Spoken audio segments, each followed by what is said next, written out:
प्रदेश के मुखिया CM doctor Mohan Yadav ने मध्य प्रदेश राज्य नीति आयोग की नीति संवाद श्रृंखला 2025 कार्यक्रम में हिस्सा लिया। इस दौरान उन्होंने उन दिनों को याद किया जब उन्हें घर वालों ने दुकान खुलवा कर दी थी। देखिए ये खास रिपोर्ट। सीएम मोहन यादव को आ गई पुराने दिनों की याद। बोले 10वीं 12वीं के बाद खुलवा देते थे दुकान, मुझे भी घर वालों ने खुलवा कर दी थी दुकान। पढ़ाई सिर्फ नौकरी के लिए नहीं करना चाहिए, बोले सीएम। मध्य प्रदेश के मुख्यमंत्री डॉक्टर मोहन यादव ने कहा कि मध्य प्रदेश राज्य नीति आयोग के नीति संवाद श्रृंखला 2025 कार्यक्रम है। एक समय हमारा शैक्षणिक स्तर 100% था, समय के साथ ये कम हो गया था। हम फिर अलग अलग भाषाओं में पाठ्यक्रम लागू कर रहे हैं। पाठ्यक्रम में रानी दुर्गावती, झांसी की रानी को उचित स्थान तक नहीं मिला। अतीत के ऐसे कई उदाहरण हैं। विद्या के खास करके शिक्षा नीति 2020 के परिप्रेक्ष्य में राज्य सरकार ने जो कुछ पिछले समय हमारे में जब मैं उच्च शिक्षा मंत्री था तब से लगा करके स्कूल शिक्षा तक जो उसका दृष्टिकोण है, जो उसके पीछे की भावना है, उससे और पुराने अतीत के कालक्रम में शिक्षा की जो वर्तमान हालत हुई है, देश के अंदर जो वातावरण बना है, बाकी व्यवस्था जुटी है, इन सब का हम अगर समेकित रूप से देखने का प्रयास करें तो बड़ा विचित्र अनुभव ध्यान में आएगा। हम सब एक तरफ अगर लॉर्ड मेकाले के पहले जाकर देखते हैं तो हमारे सबकी जानकारी में कि हमारे देश की साक्षरता का प्रतिशत 100% था, और जब 100% था तो मेकाले ने ऐसा माना जाता कि गुणात्मक शिक्षा और पता नहीं कितने प्रकार की उपमाएं दी गई। तो ऐसा क्या हुआ कि अभी ड्रॉप आउट हमारा क्या हो गया, स्कूल शिक्षा हो, उच्च शिक्षा हो, और फिर शिक्षा के बलबूते पर जब शिक्षित होने की बात करते राज्यों के अंदर, तो हम कभी कल्पना करें कि हमारे देश के अंदर शिक्षा के आधार पर किए गए षड्यंत्रों का परिणाम कहां कहां जाके टिकता है।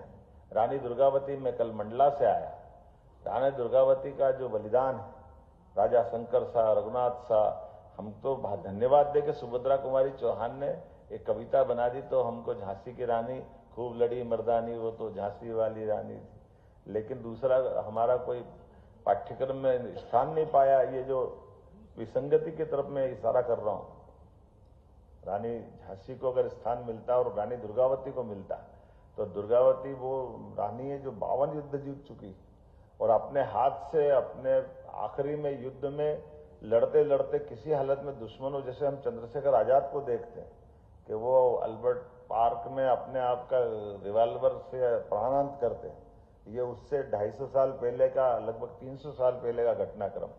रानी दुर्गावती अकबर की सेना के सामने युद्ध करते करते अंत में अपने हाथ से अपना बलिदान दे देती। इससे बड़ा और गौरवशाली कौन सा उदाहरण हो सकता है। ऐसे एक नहीं कई सारे उदाहरण, और ये केवल इसलिए नहीं, बाकी भी कारण से हमारे सभी प्रकार के आज जो सिलेबस के आधार पर हम कल्पना कर रहे हैं कि हम पढ़ा रहे हैं, लेकिन पढ़ा क्या रहा है हमको ही नहीं। सीएम मोहन यादव ने कहा कि पहले 10वीं 12वीं के बाद दुकान खोल देते थे, मुझे भी दुकान खुलवा दी थी।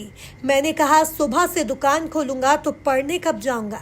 हमारी शिक्षा व्यवस्था ऐसी है, लेकिन मुझे सुबह शाम ही बैठने की छूट मिल गई थी।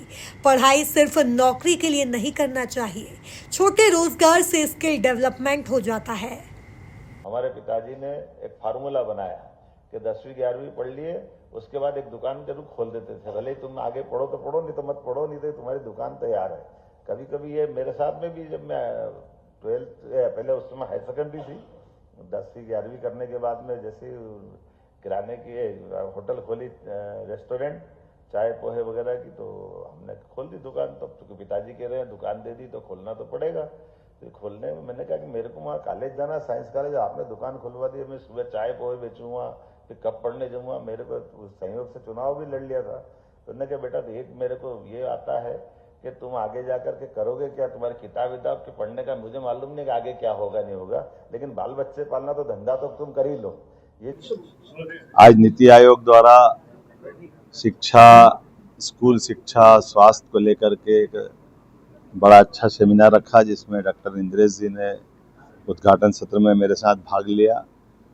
यशस्वी प्रधानमंत्री के नेतृत्व में हमारी प्राचीन पुरातन पद्धतियों के साथ वर्तमान के दौर में भारत कैसे आगे बढ़े, राज्य कैसे आगे बढ़े, सभी क्षेत्रों में समान रूप से प्रगति के अवसर मिले और हमारी मूल विरासत जो भारतीयता उससे हमारा संबंध बना रहे, इस बात पर विस्तार से माननीय इंद्रेश जी ने बात रखी।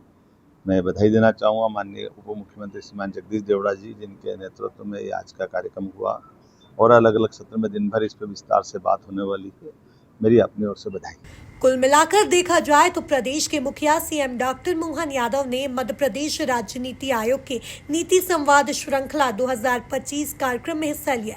इस दौरान उन्होंने उन दिनों को याद किया जब उन्हें घर वालों ने दुकान खुलवा कर दी थी।